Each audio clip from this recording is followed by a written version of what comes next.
తొండము నేకదంతమును తోరపు బొజ్జయు వామహస్తమున్ మెండుగా మ్రోయు గజ్జలును మెల్లని చూపులు మందహాసమున్ కొండక గుజ్జు రూపమున కోరిన విద్యలకెల్ల నొజ్జయై యుండెడి పార్వతీ తనయ యోయి గణాధిప నీకు మ్రొక్కెదన్.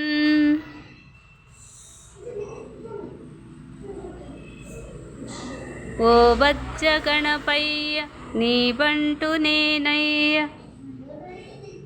ఉండ్రాళ్ళ మీదికి దండు పంపు కమ్మని నేయైన కడుముద్ద పప్పైన బొజ్జ విరగ గదినుచు పొరలుగొనుచు పార్వతీ తనయ.